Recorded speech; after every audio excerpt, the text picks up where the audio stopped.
ఏంటమ్మి రోజు పొద్దున్నే సాంబ్రాణి ధూపం వేసి ఇల్లంతా పొగబెట్టేది కదా, ఏంటి ఈరోజు చేయలేదు అని కాంచన మాటలకి అమ్మ నటించిన చాలే కానీ ఎక్కువ నటిస్తే ఈ లెటర్లు మార్చింది మనమే అని చెప్పేసి తెలిసిపోతుంది కానీ శరణ్య అంటూ ఉంటుంది. కాంచన నవ్వుకుంటూ ఉంటుంది. ఇంకా జరిగిన విషయం అంతా అననే గుర్తెచ్చుకుంటూ ఉంటుంది. అమ్మి ఏంటమ్మి శరణ్య ఎక్కడికి వెళ్ళిపోతుంది ఈ టైంలో అని చెప్పి కాంచంగానే పీడ వదిలిపోతుంది కదా, అది ఏడకెళ్తే నీకెందుకు అన్నట్టు అననే చాలా కోపంగా కాంచన చెప్తూ ఉంటుంది. నా కన్నింగ్ బొర్ర నీ అంత అప్డేట్ అవ్వలేదులే కాంచన అనగానే సరే అసలు సరైన ఏ లెటర్ రాసిందో చూద్దాం ఆగు అని చెప్పి అని అనగానే సరే అని చెప్పి కాంచన వస్తూ ఉంటుంది. దర్శన్ నిద్రపోతూ ఉంటాడు. అది చూసి మెల్లింగా అననే బయటకు వచ్చి ఇంక లెటర్ ఓపెన్ చేసి చూసి షాక్ అవుతుంది. అదేంటి రైటింగ్ అర్థం కావట్లేదని కాంచన మాటలకి అననే చాలా కోపం వస్తుంది. అర్థం కాక సరే లెటర్లు ఇప్పుడు ఒకటి నటించిన స్థాయి అంతా సింపుల్గా దర్శన్ అర్థమయ్యేలాగా మొత్తం రాసింది అని అనని అనగానే కాంచన షాక్ అవుతుంది. అసలు ఇగో ఇది కానీ చదవడం ఇంకో దర్శన్కి ఇంకా సాఫ్ట్ కార్నర్ వచ్చేస్తుంది కదా, ఈ ఇంట్లో ఒక కొత్త కథకి ముగింపు వచ్చేస్తుంది అని అనన్య అంటూ ప్లాన్ అయిపోతుంది. మరి ఏంటి ఇప్పుడు ఏం చేద్దామని చెప్పి కాంచన అడుగుతూ ఉంటుంది. ఏముంది మనమే ఒక కొత్త లెటర్ రాసి పోయిన దాన్ని పర్మనెంట్ పంపించేలా చేద్దాము అని అనన్య ప్లాన్ వస్తుంది. అవునా మరి మ్యాటర్ ఏం రాస్తావు అమ్మీ అని కాంచన డౌట్గా అడుగుతూ ఉంటుంది. ఇంకా అనన్య ఆలోచిస్తుంటుంది. మర్ది గారికి మ్యాటర్ లేదని చెప్పి రాద్దామని అనగానే షాక్ అవుతూ ముందు నవ్వుతూ ఉంటుంది. సరే అని చెప్పి సరే సరే అని కాంచన అంటూ ఉంటుంది. అనన్య ఇంకా పేపర్ అలాగే పెన్ తీసుకొచ్చి సరైన రాసినట్టు ఇంకా లెటర్ రాస్తూ ఉంటుంది. ఇంకా ఎవరు చూడకుండా కామ్గా దర్శనంలో పెట్టేసి తను వెళ్ళిపోతుంది. అదంతా అనన్య గుర్తించుకుంటూ ఉంటుంది. సరైన మాత్రం ఏడ్చుకుంటూ ఇంకా తన పుట్టింటికి వెళ్తూ ఉంటుంది. అప్పుడే గీత చూసి ఏమండి రండి అని చెప్పి విశ్వనాథ్ని పిలుస్తూ ఉంటుంది. వస్తున్నాను గీత అని చెప్పి విశ్వనాథం కిందకు వస్తూ ఉంటాడు. సరైన చూసి చాలా సంతోషం గీత విశ్వనాథం ముందుకెళ్తూ ఉంటారు.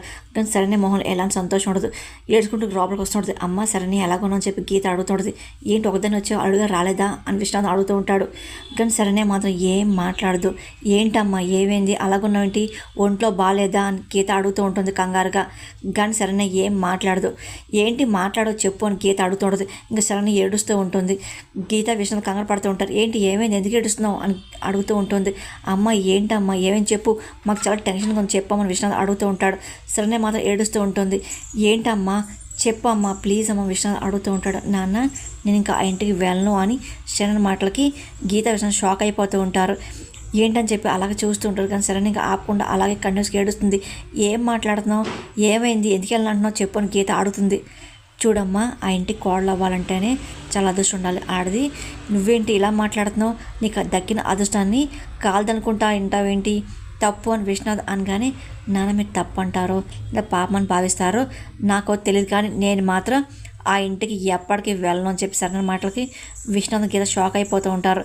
ఇంకా ఏం మాట్లాడిపోతూ ఉంటారు. నేను ఆయనతో కాపురం చేయని చెప్పి సరైన మాటలకి నీకేమైనా పిచ్చి పట్టిందా ఏంటి ఏం అని చెప్పకుండా భర్తతో కాపురం చేయను ఆ ఇంటికి వెళ్ళను అని చెప్పి అంటే కుదురుతుందా ఏంటని గీత అడుగుతుంది. శరణ్య అసలు ఏంటమ్మా అడుగుతూ గొడవతే నాకు చెప్పమ్మా నేను వెళ్ళి మాట్లాడతా, అంతేగాని ఇలాంటి మాటలు దయచేసి మాట్లాడకమ్మా అని విషయాన్ని భయపడుతూ కంగారుగా అడుగుతూ ఉంటాడు. కానీ శరణ్య ఏం మాట్లాడలేకపోతుంది.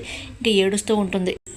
శరణ్య భర్త మంచోడు కాకపోయినా అలాగే అత్తమామలు ఎన్ని నిమిషాలు పెట్టినా సరే భరిస్తూ కాపురం చేస్తారమ్మా, నీకు ఆ సమస్యలు కష్టాలు ఉన్నాయని చెప్పి మేము అనుకోవట్లా, ఎందుకంటే ఆ కుటుంబం గురించి అడుగు గురించి మాకు తెలియనట్టు ఏమీ లేదు కదమ్మా. సరే నువ్వేం చెప్పకపోతే నీ సమస్య పరిష్కారం ఉండదు గీత అనగానే అమ్మ అసలు ఏ కారణం లేకుండా నువ్వు ఏడ్చుకుంటూ ఇలా వచ్చావంటే కారణం చెప్పకుండా నేను కాపురానికి వెళ్ళాలంటే ఏ తల్లిదండ్రులు కూడా సరే అని చెప్పి ఇంట్లో కూర్చోబెట్టుకోరు కదమ్మా, అసలు ఏం జరుగుతుందో చెప్పమ్మా చెప్పు అని విశ్వనాథ్ అడుగుతూ ఉంటారు. సరే నీకు మా సమస్య అని చెప్పి నువ్వు అనుకోవద్దు, ఇది 2 కుటుంబాల పరువు సంబంధించిన విషయం కదా చెప్పమ్మా, అంతేకాదు పెళ్ళికి ముందు విషయం జరిగింది కూడా కాస్త గుర్తు తెచ్చుకో. ఆనంద్ గారు నిన్ను నమ్మి కోసం బలంగా నుంచోపెట్టి మరి వాళ్ళ అబ్బాయికి ఇచ్చి పెళ్లి చేసిన గొప్ప మనిషి కదమ్మా ఆనంద్ గారు, అటువంటి ఆవిడ మర్యాదని నీ మీద ఉంచింది కదా, ఆ నమ్మకాన్ని నువ్వు అసలు పాడు చేసుకోవద్దు అని గీత అనగానే నేను అంత ఆలోచన నేను తీసుకొని చెప్పి సరైన మాటలకి మళ్ళీ గీత విషయంలో కంగారు పడుతూ ఉంటారు. నా నేనైతే ఇంకా మారదు దయచేసి నన్ను ఇబ్బంది పెట్టద్దు అని చెప్పి శరణ్ ఏడుస్తూ ఉంటుంది. శరణ్ చెప్తే అర్థం కావట్లేదు గీత అరుస్తూ ఉంటుంది. ఇదిగో ఆగు అసలు ఏం జరిగిందో నేనే ఆనందానికి ఫోన్ చేసి కనుక్కుంటాను విశ్వనాథ్ అంటూ ఇంకా ఫోన్ తీసి మాడబోతూ ఉంటాడు. కానీ సరే ఏడ్చుకుంటూ తన రూమ్కి వెళ్ళిపోతూ ఉంటుంది. ఆయన కాల్ చేయబోతుంటారు. ఇదేంటి అనన్య ఫోన్ అసలు రెస్పాన్స్ అవ్వట్లేదు. సరే దర్శన్ కాల్ చేసి చెప్పేసి విష్ణు దర్శన్ కాల్ చేస్తుంటాడు. ఎవరని చెప్పి దర్శన్ చాలా కోపంగా ఫోన్ తీసుకొని చూస్తూ ఉంటాడు. ఇంకా చాలా కోపంగా ఫోన్ కట్ చేసి పక్కన పడేస్తాడు. విష్ణు టెన్షన్ పడుతుంటాడు. మళ్ళీ కాల్ చేస్తూ ఉంటాడు. తనకేం అర్థం కాదు. ఇంకా దర్శన్ పదే చిరాకు వస్తూ ఉంటుంది. ఇంకా విష్ణు కాల్ చూస్తూ ఉంటాడు. మళ్ళీ కట్ చేసి పక్కన పడేస్తూ ఉంటాడు. ఏంటి ఏమైందని గీత అడుగుతూ ఉంటారు. అంటే అబ్బాయి ఫోన్ లిఫ్ట్ చేయడం కట్ చేస్తున్నాడు. సరే నేను అసలు రెడీ అయ్యారా? సరే ఏం చెప్పట్లేదు కదా, అసలు ఏం జరిగిందో మనం అడిగి వెళ్ళి కనుక్కుందాం పని చెప్పి విశ్వనాథ్ అంటూ ఉంటాడు. సరే అని చెప్పి గీత ఇంకా రెడీ అవుతుంది. ఆనంద్ ఇంటికి వెళ్ళాలని తెలుసుకోని చెప్పేసి విశ్వనాథ్ గీత అనుకుంటూ ఉంటారు. ఆనంద్ తన రూమ్లో కూర్చొని చాలా ఆవేశపడుతూ ఉంటుంది. సరైన రాసిన లెటర్ అనన్య చదివినప్పుడు చాలా కోపం వస్తూ ఉంటుంది. ఆనంద చాలా ఆవేశపడుతుంది. అంటే తన జీవితంలో ఏ సుఖము లేదంట, దర్శన్ గారు సంసారం పనికిరారంట అని అనన్య చదివిన లెటర్ని పదే ఆనంద తలుచుకొని చాలా ఆవేశపడుతుంది. ఇంక సరైన మీద చాలా కోపం వస్తుంది. అందుకే ఇంటికి వెళ్ళిపోయిందంట అని చెప్పి అనన్య చదివిన లెటర్ని పదే గుర్తెచ్చుకుంటూ ఉంటుంది. ఆ సరైన ఎందుకు రాసిందని చెప్పి ఆనంద చాలా ఆవేశపడుతుంది. అప్పుడే రాజేశ్వరం ఆనంద రూమ్కి వస్తూ ఉంటాడు. ఇంకా అలాగే చూస్తూ ఉంటాడు. ఇంకా బాధపడుతుంటే కానీ ఆనందం మాత్రం చాలా ఆలస్యంగా ఉంటుంది. మంచి కోళ్ళు గొప్ప గుణవంతులు అని చెప్పి ఎంతో ముడిచిపోయి కదా, ఏ రోజు ఏంటి ఇలా చేసింది, ఏ కుటుంబం గౌరవాన్ని గొప్పగా కాపాడు చెప్పేసి ఆ అమ్మాయిని వచ్చిన రూమర్ అని చెప్పేసి తన జీవితం ఇచ్చావు కదా, కానీ వ్యక్తిత్వ మాటలకే విలువిచ్చింది, కోడలు తీసుకొచ్చావు. ఇదంతా ఏమైంది? నువ్వు నమ్మిన గొప్ప కోడలు అని చెప్పి తీసుకొచ్చావు కదా, ఏంటి కుటుంబ పరువు తీయడాకే ఈ గడపలో అడుగుపెట్టిందా ఏంటి, ఎక్కడ పనిచేసింది చూసావు కదా అని జరిగింది తలుచుకుంటూ ఉంటే నా వల్ల కావట్లేదు. దర్శన్ జీవితాన్ని బజార్కి ఇచ్చింది కదా, వాడు తలెత్తుకొని అసలు మనకైనా మోహన్ చూపించగలడా చెప్పు అని రాజు నిలదీస్తూ ఉంటాడు. అక్కడ లీలావతి అలాగే కొడుచు కూడా ఏం అర్థం కాదు.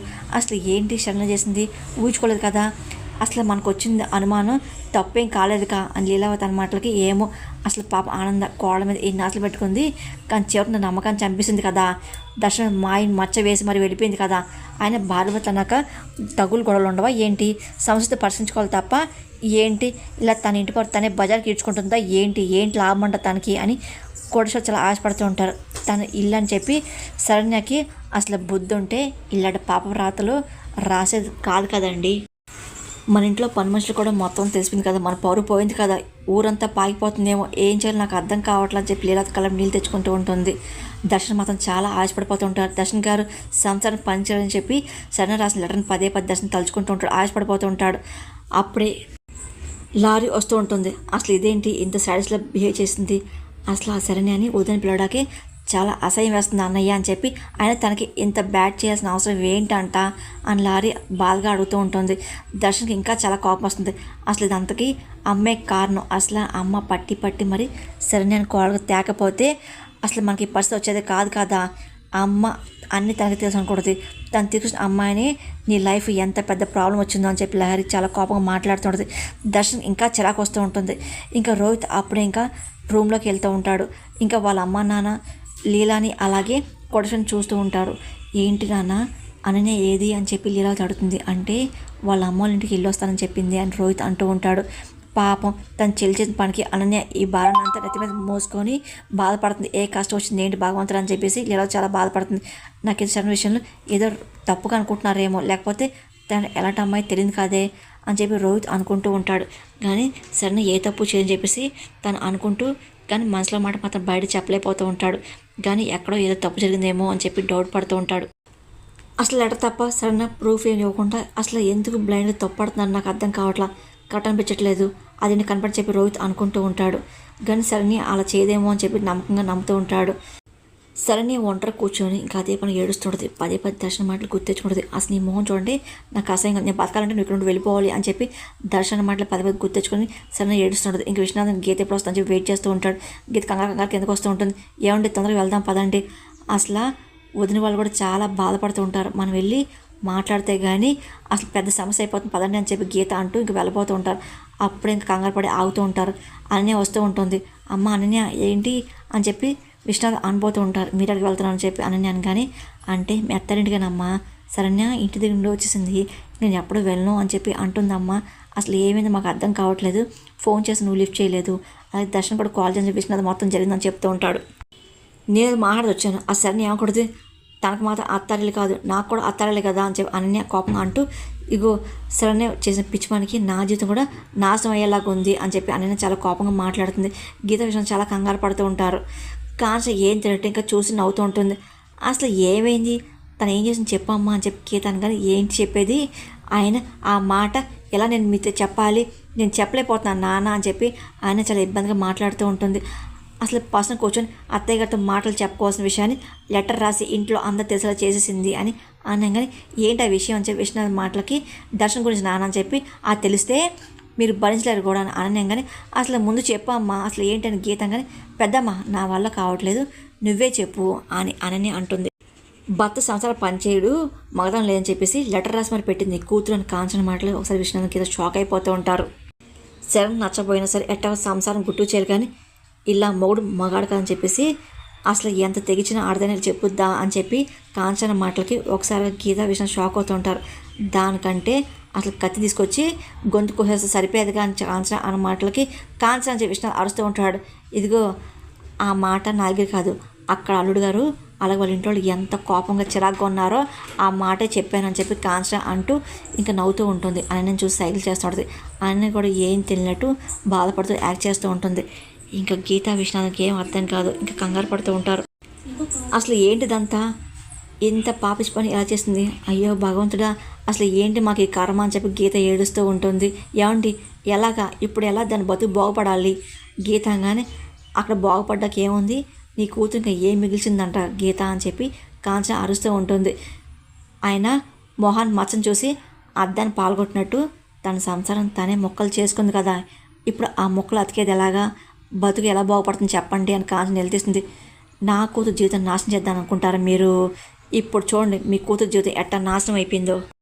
కాంచన తనలో అనుకుంటుంది అసలు ఏమనుకుంది, ఆ సంసారం నాశనం చేసుకుంటుందా, ఆయన పుట్టింట్లో గారం ఎక్కువ అవుతే ఆడపిల్లి బతుకు ఇలాగవుతుందేమో, దీని చెంప పాల్గొడితే కానీ దారిలోకి రాదని గీత ఆవేశంగా సరైన రూమ్కి వెళ్ళిపోతుంది. అమ్మ ఆగని చెప్పి అననే కోపంగా ఆపుతుంది. చేసిన పిచ్చి పనికి అర్థం చేసుకో, తన మైండ్ సెట్ ఎలాంటిదో ఏంటి, ఇప్పుడు నువ్వు వెళ్ళి దాన్ని కొట్టి బుద్ధి చెప్తానంటే బుద్ధి తెచ్చుకుంటుందా ఏంటి, మరి మొండిగా ఉందనుకో తర్వాత సైకిల్ తయారవుతుంది, అవసరమా ఏంటి మీరు ఇక్కడ ఉండండి నేను మాట్లాడొస్తా అని చెప్పి ఆయన ఆపుతుంటుంది. కాంచనతో ఇంకా లోపలికి వస్తుంటుంది. ఇంకా గీతా విష్ణు అసలు ఏం చేయాలో అర్థం కాదు, ఇంకా బయటే ఉండిపోతుంటారు. సరే మాత్రం ఆపకుండా ఏడుస్తూ ఉంటుంది. అదంతా నేను చూసి ఇంకా నవ్వుకుంటూ ఉంటుంది.